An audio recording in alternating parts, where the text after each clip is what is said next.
Hola a todos los amantes de la historia, bienvenidos a mi canal. Hoy les traigo la vida de Luis XVI de Francia. Él fue el último rey de Francia antes de que la monarquía fuera abolida durante la Revolución Francesa. Luis fue un rey indeciso, y sus intentos de guiar a Francia a través de las crisis de la década de 1780 fracasaron, lo que condujo a la revolución, la destrucción de la monarquía y su muerte en la guillotina el 21 de enero de 1793. Sin más demora, disfruta de su biografía.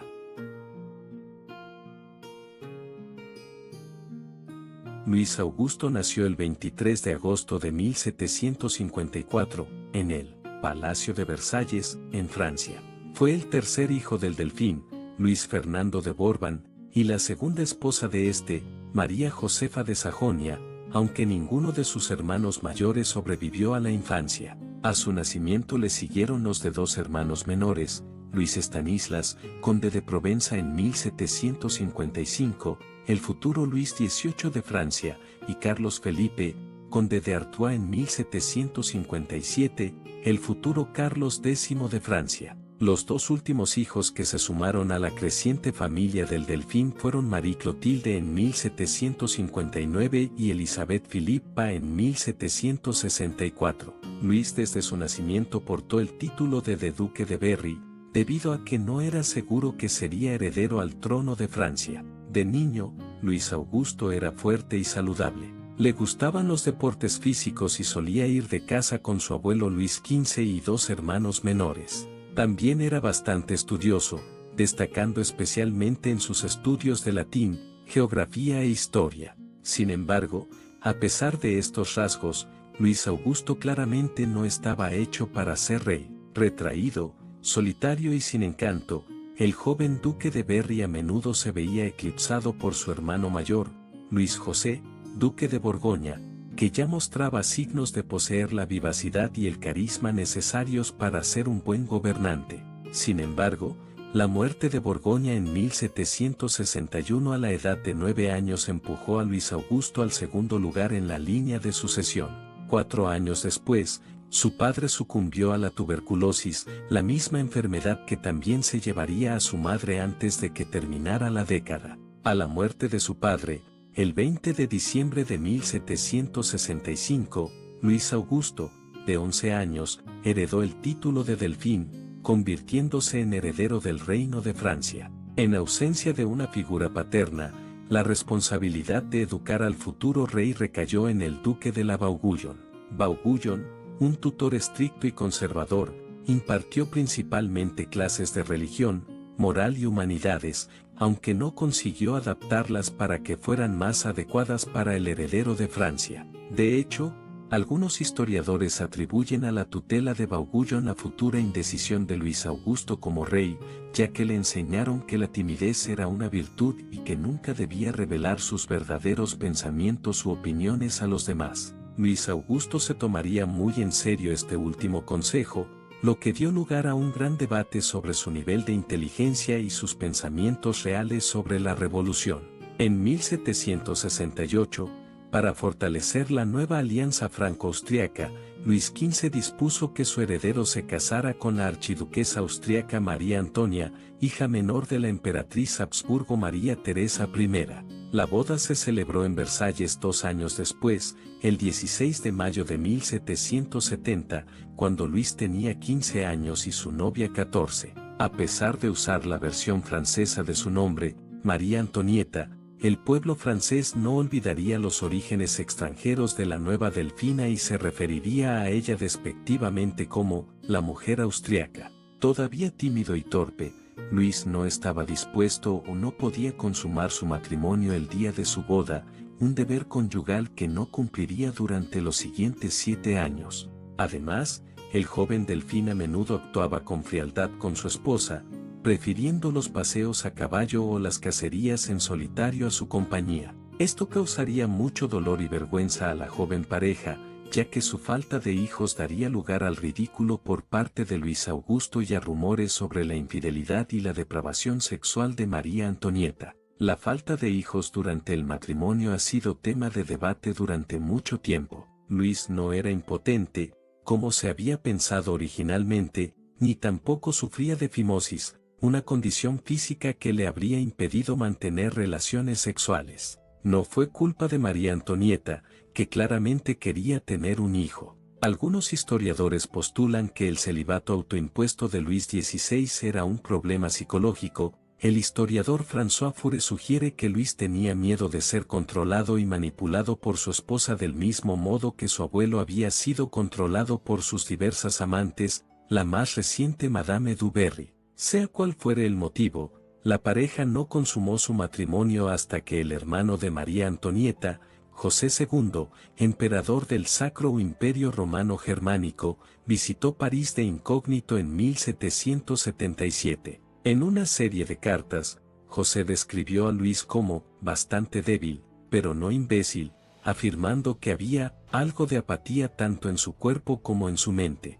Al describir a Luis y María Antonieta como dos completos torpes, José dio a la pareja un consejo que parece haber sido útil, ya que al año siguiente tanto Luis como María Antonieta escribieron al emperador anunciándole el embarazo de la reina y agradeciéndole su ayuda. En 1778 nació la primera hija de la pareja, María Teresa. En 1781 nació un delfín, Luis, y en 1785 otro niño, Luis Charles. En 1787 nació una última hija, Sophie, que solo vivió 11 meses. Luis y su esposa adoraron a estos niños, cuyos nacimientos aportaron calidez y afecto a un matrimonio que hasta entonces había sido frío. Aún así, la reputación ya estaba dañada.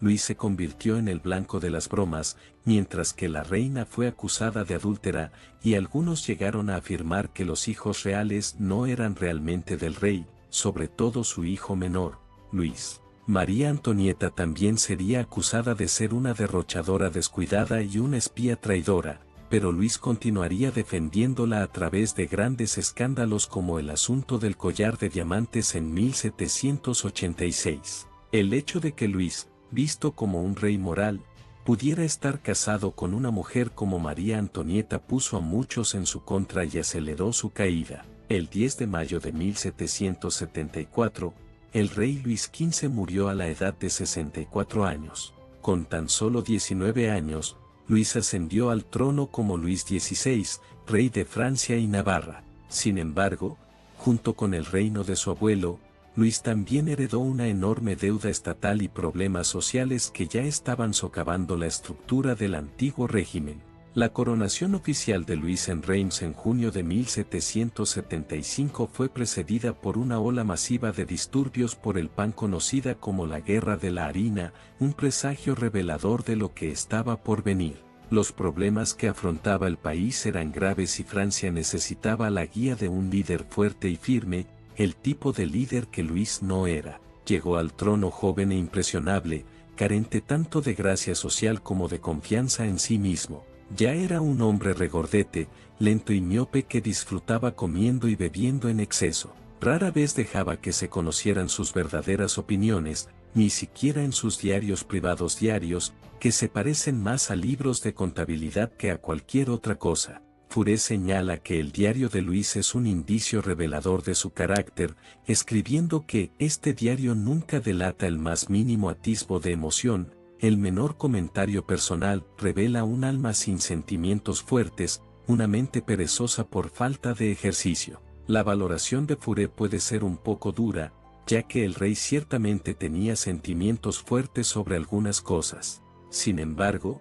generalmente eran las cosas sobre las que sentía más fuerte las que contribuían a su ruina. Por ejemplo, la primera parte de su reinado se caracterizaría por su fuerte deseo de ganarse el amor de su pueblo. Para este propósito, revocó la controvertida decisión tomada por el canciller de su abuelo, René Maupeou, y restauró el poder a los parlamentos, los 13 tribunales judiciales de Francia. Sin duda, Luis habría sabido que esta decisión era imprudente, ya que los parlamentos habían sido una espina en el costado de Luis XV durante los últimos años de su reinado, bloqueando cualquier agenda que el viejo rey hubiera tratado de presentar. Aún así, Luis parecía creer que el compromiso valía la pena para ganarse el amor de su pueblo. Pensó que era su deber escucharlos, La opinión pública, dijo una vez, nunca se equivoca. Luis escuchó nuevamente a la opinión pública en 1778, cuando decidió ayudar a las 13 colonias rebeldes de Gran Bretaña en América del Norte. Alentado por un círculo de asesores de línea dura, Luis se convenció de que la participación francesa en la Revolución estadounidense avergonzaría a Gran Bretaña y devolvería a Francia el prestigio que había perdido después de su derrota en la Guerra de los 7 años. La guerra también era popular entre el pueblo, que idealizaba a Estados Unidos y su difícil situación. El gobierno de Luis declaró oficialmente la guerra a Gran Bretaña en marzo de 1778. Aunque el esfuerzo militar finalmente tuvo éxito, aumentó en gran medida la ya enorme deuda estatal, mientras que el éxito de los estadounidenses desilusionó aún más a muchos franceses con la idea de la monarquía despótica. Luis patrocinó las ciencias, en particular los experimentos aeronáuticos de Etienne Montgolfier, quien asombró a una multitud al enviar un globo aerostático a 18 metros sobre Versalles,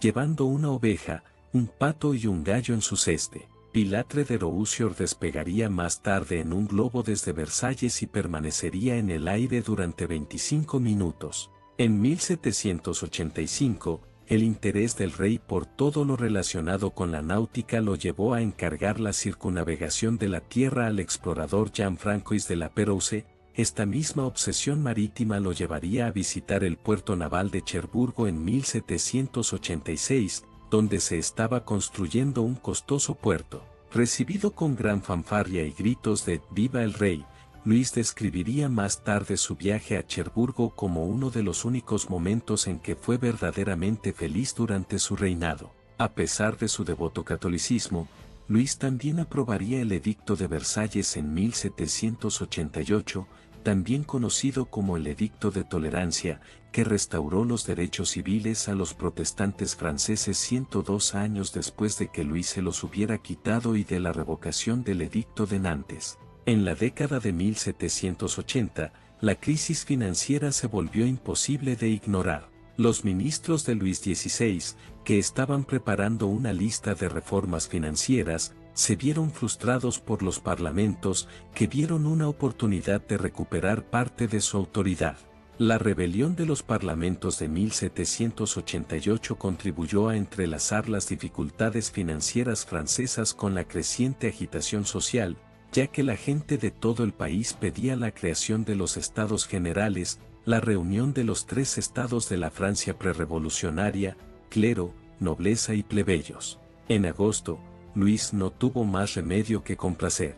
El 5 de mayo, los Estados Generales de 1789 se reunieron en Versalles, con diputados de los 3 estados presididos por el popular ministro principal, Jacques Necker. Sin embargo, la reunión se descarriló de inmediato, ya que el tercer estado se negó a pasar lista hasta que se le asegurara que los 3 estados no votarían por separado, sabiendo que los estados superiores lo superarían en votos en todos los temas. Como los estados se estancaron, Luis exigió que llegaran a una conclusión rápida. Sin embargo, su atención se distrajo cuando su hijo y heredero de 7 años, murió repentinamente el 4 de junio. Mientras Luis estaba distraído, el tercer estado se declaró Asamblea Nacional y proclamó que todos los impuestos existentes eran ilegales. Después de una serie de malentendidos, los miembros de la Asamblea hicieron el juramento de la cancha de tenis, jurando no disolverse hasta que hubieran entregado una nueva constitución a Francia.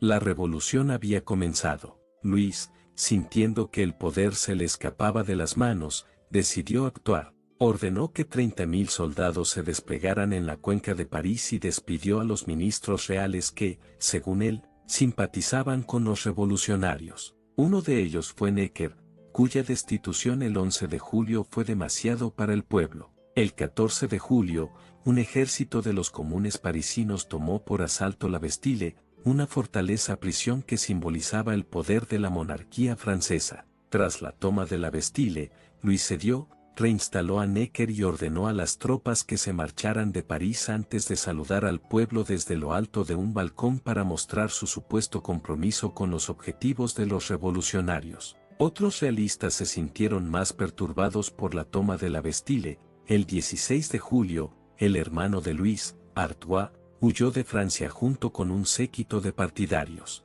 La Asamblea Nacional estaba decidida a destruir el antiguo régimen y construir una nueva sociedad basada en la libertad, la igualdad y la fraternidad. En la noche del 4 de agosto, redactó los decretos de agosto, que abolían el feudalismo. Semanas después, aprobó la Declaración de los Derechos del Hombre y del Ciudadano, que garantizaba los derechos naturales de los ciudadanos. En julio de 1790, aprobó la Constitución Civil del Clero, que sometía a la Iglesia Católica Francesa a la autoridad del Estado. Luis aceptó los 3 decretos, aunque en contra de su voluntad. Cuando intentó rechazar los 2 primeros, miles de mujeres del mercado parisino y guardias nacionales invadieron el Palacio de Versalles, lo que lo obligó a él y a su familia a mudarse a París, donde fueron mantenidos como prisioneros en todo menos en el nombre en el Palacio de las Tullerías. A medida que la revolución se radicalizaba y su posición como gobernante absoluto flaqueaba, incluso alguien tan indeciso como Luis podía darse cuenta de que había que hacer algo. En la noche del 20 al 21 de junio de 1791, Luis y su familia intentaron escapar de las Tullerías. La huida del rey a Berenes fue un fracaso. Aunque iba disfrazado, Luis fue reconocido por su retrato en un asignado de 50 libras y fue escoltado de regreso a París por la Guardia Nacional. Este fue un momento decisivo en la revolución.